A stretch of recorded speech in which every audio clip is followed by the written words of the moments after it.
Hello everyone, I'm Duan from Microsoft Research Asia.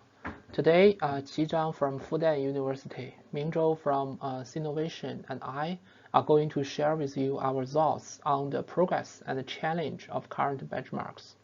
So I will first recap the status of the NRP benchmark datasets and then highlight three key issues, including robustness testing, data bias, and evaluation metrics. And after this, Qi will present some recent work that aims to deal with these challenges and then discuss next steps in the end of the talk.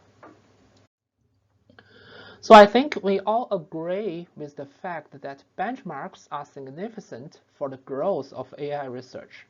So here I'd like to use the NIST Open Machine Translation Evaluation as an example.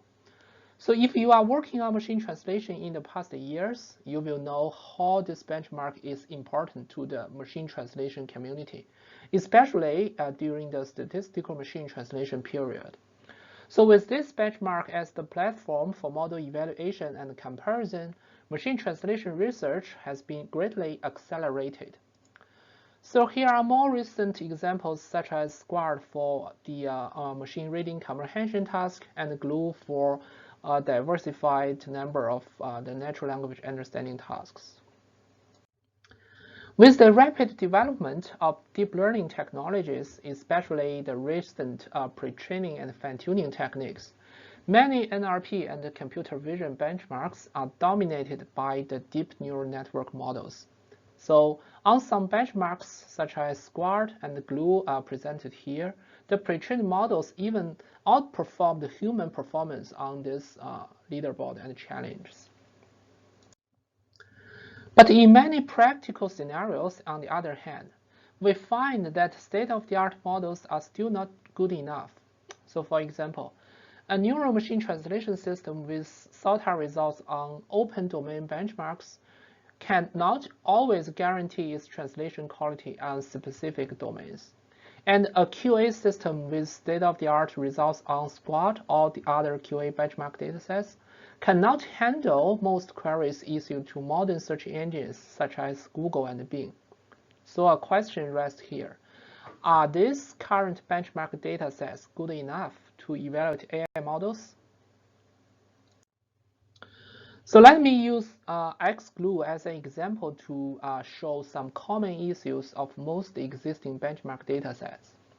So XGLUE is a multilingual dataset built by my team at Microsoft Research Asia, and our goal is to set up a comprehensive benchmark for multilingual natural language processing research, just like ImageNet for computer vision and Glue for the natural language understanding tasks in the NRP community. So it includes 11 tasks covering both multilingual understanding and generation tasks. So besides several existing multilingual NLP datasets, such as multilingual named entity recognition, part-of-speech tagging, machine reading comprehension, and multilingual natural language inference, and the paraphrase classification tasks, we also include datasets provided by the Microsoft product teams, including the multilingual news classification task collected from the Microsoft News team, and the query as keywords matching task collected from the Microsoft Ads team, and web page ranking task and the question answering matching tasks collected from Bing search team. So next, I will use some examples selected from XGLUE to demonstrate typical issues of existing benchmark datasets in the NRP community. So the first issue is that most current benchmark datasets don't provide the mechanism to evaluate the robustness of a model. So let's take the machine reading comprehension task in XGLUE as an example. So given the passage and a question that is answerable based on the passage, a SOTA multilingual pre-trained model can predict correct answers.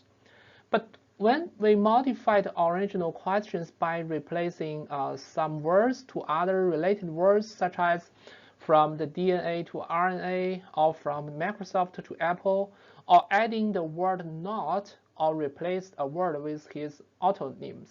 The model could still predict the same answer with a very high confidence score, which, however, is wrong. So this shows that the dataset lacks the capability to evaluate the robustness of a model. Similar findings are also observed by other work. So, for example, the left work shows that when adding adversarial context into the paragraph, a machine reading comprehension model will output the wrong answer. And the right figure and work shows that when replace an input text with his alternative expression, or called paraphrase, the sentiment analysis system will predict the wrong sentiment as output.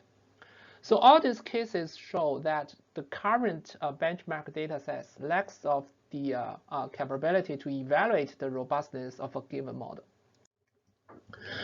The second issue is some popular benchmark datasets contain different types of bias issues. So let's continue take XGLUE as an example. And in the question-answer matching task of XGLUE, the goal is to decide whether a given passage can answer a question. As we collect such question passage pairs from Bing search engine log, so different types of questions have unbalanced numbers.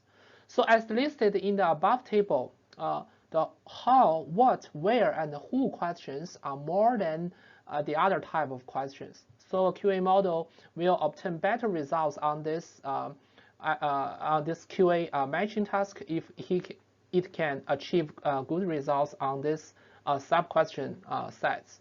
So similar bias problem also occurs in the news classification task of XGLUE, where a small number of news categories has lots of corresponding news articles, so which will lead the biased distribution in the training data of the model.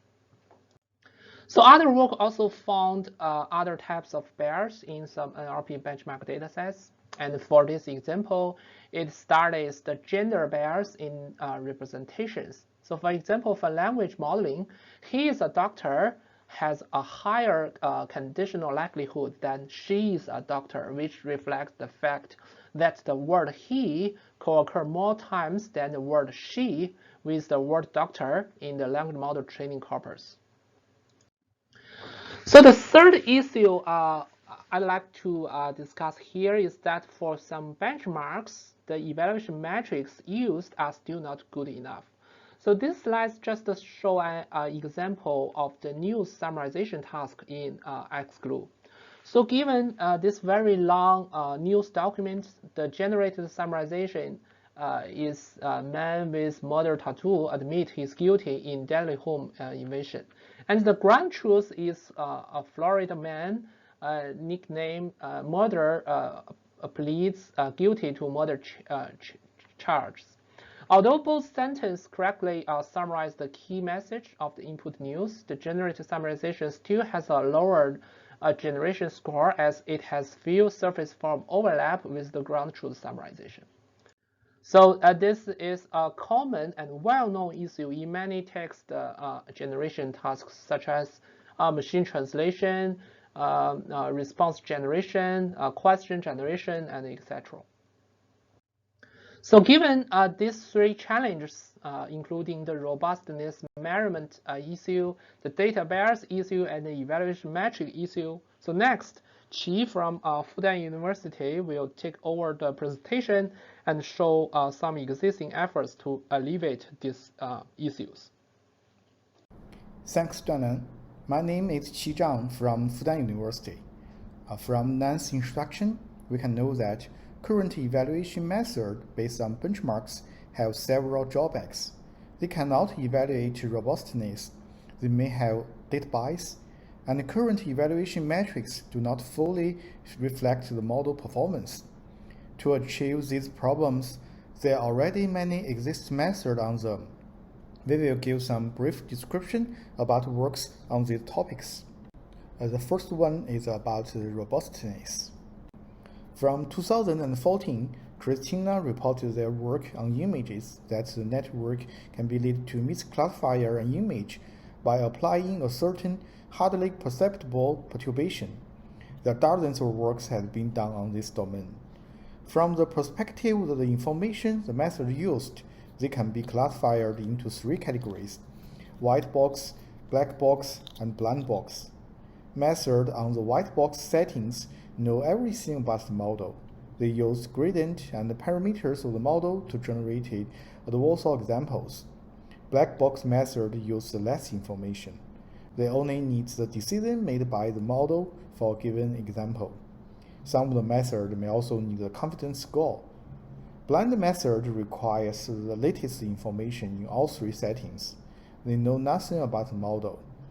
They only need the evaluation or testing dataset to generate adversarial examples. Since there have been great many research using adversarial attacks to analyze the robustness of NLP models, each method is implemented in its own code repository. Text attack and open attack provides the implementation of several adversarial attacks. Through them, we can easily attack models with different methods. Open attack includes 13 typical attacks.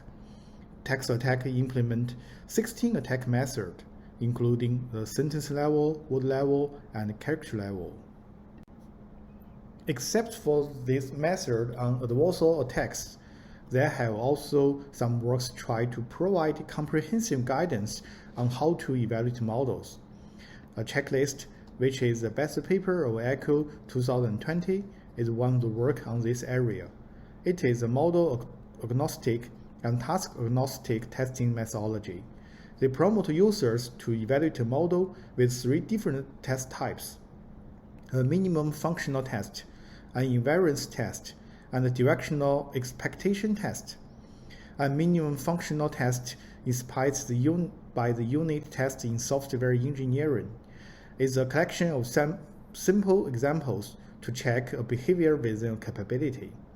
An invariance test tries to apply label-preserving perturbations to inputs. A directional expectation test is similar, except that the labels is expected to change in the designed way. Dynamic Bench is a platform which is built by the Facebook AI. It provides a human and model-in-the-loop dataset creation methodology. They think that in most of the time, we ultimately care not about a single benchmark, but about how well a method can work together with humans. With recent progress, they think that the models are good enough to be put in the loop with humans. We also worked on how to evaluate the robustness of models and the proposed multilingual robustness evaluation toolkit for NLP tasks. It is called TextFlint. We integrate transformation, subpopulation, adversarial attack, and analyze reported together. TextFlint offers 20 general transformations and 60 task-specific transformations for 12 classic NLP tasks. And it can also provide an easy way to generate a combination of these transformations. All the text transformations offered by TextFlint are linguistically based and pass the human evaluations. To verify the quality of the transformed text, we conducted human evaluation on the original and transformed text under all of the mentioned transformations. Here are some examples. For the journal transformation, TextFlint offers synonym, antonym, spelling errors of different types.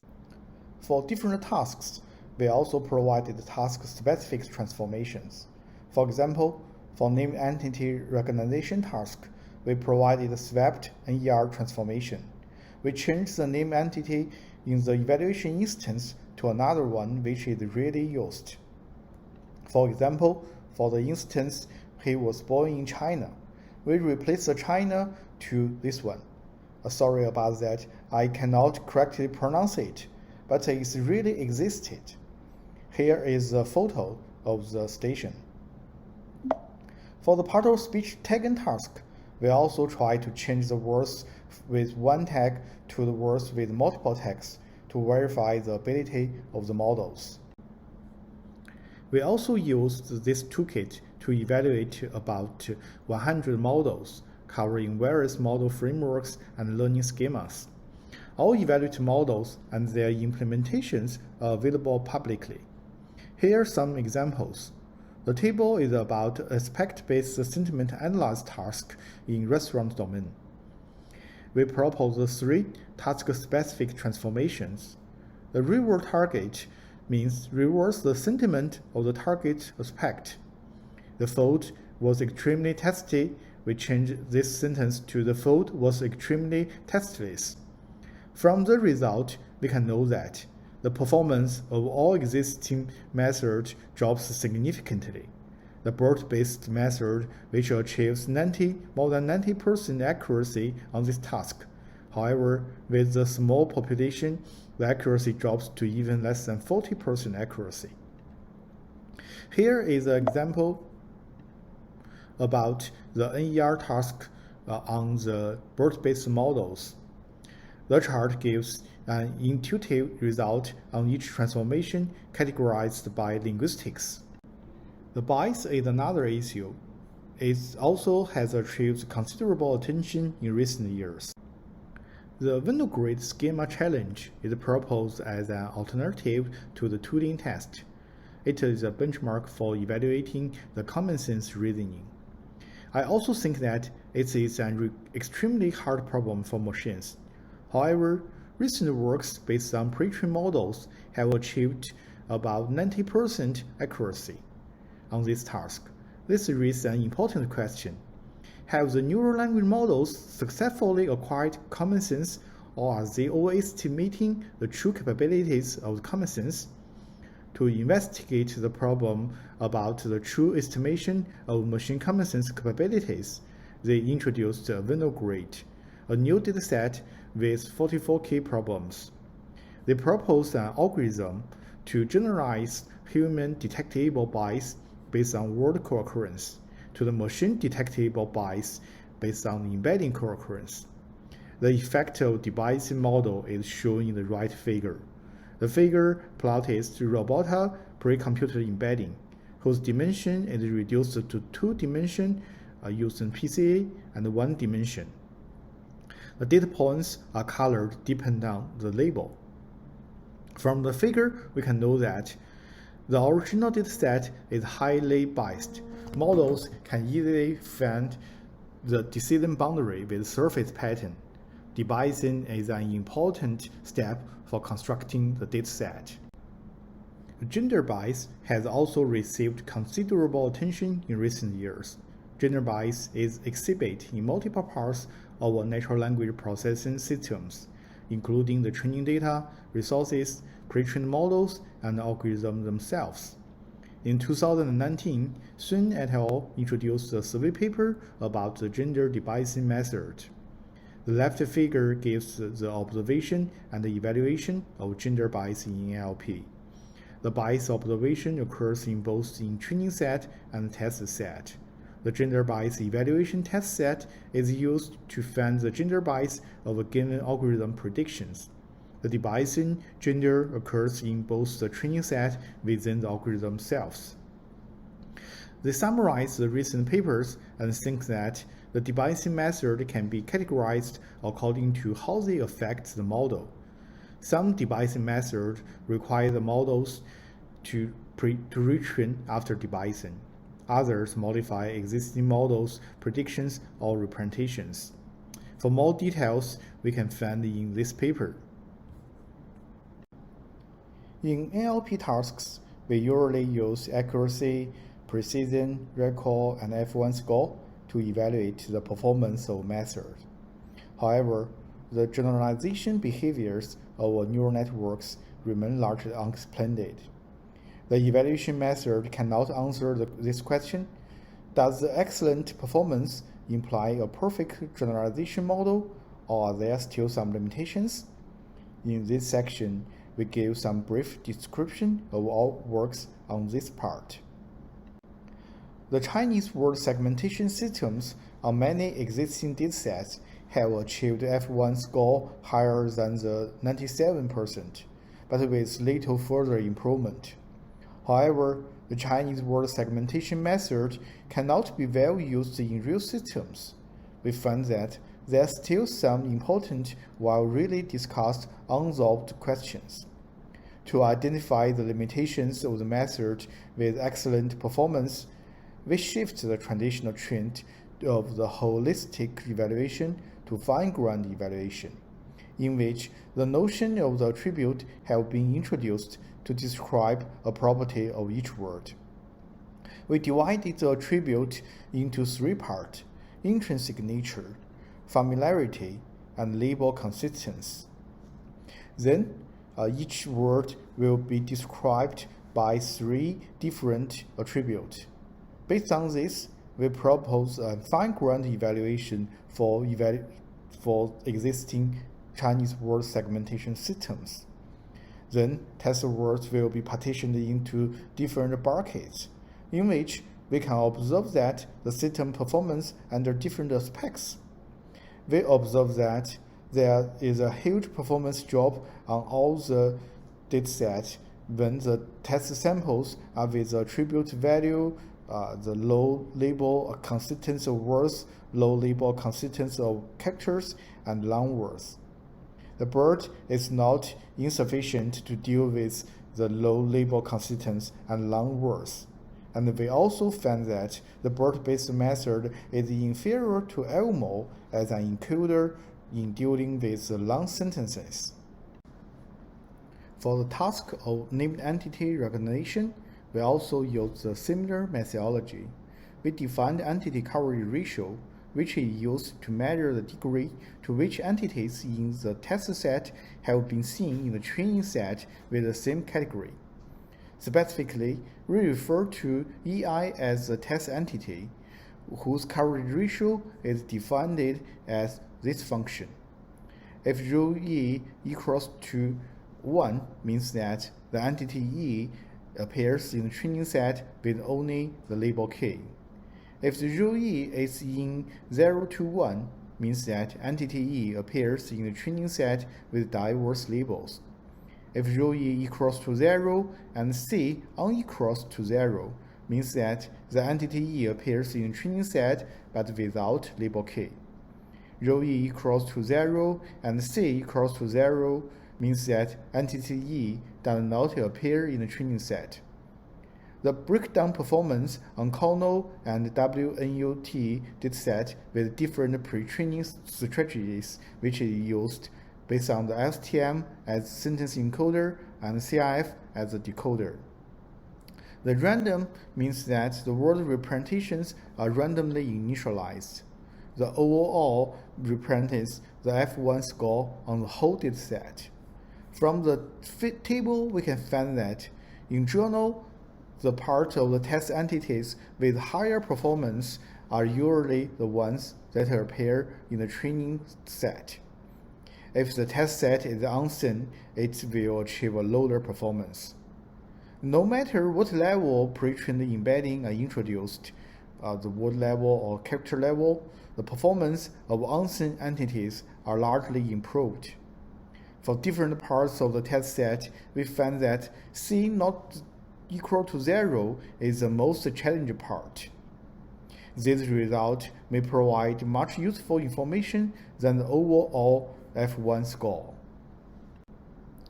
Here is some references paper about this talk. In conclusion, we think that we should look beyond the simple and well-defined problems and pay more attention on the challenges of real-world systems. How to evaluate and improve the robustness of a model is one of these challenges. For the bias, the dataset-specific biases may highly impact the usefulness of a model trained on it. We think that when we construct a dataset, the debiasing methods are not optional, they are necessary. And for the evaluation, after dataset is constructed, it would be better to manually perturb a small number of test instances for further evaluation.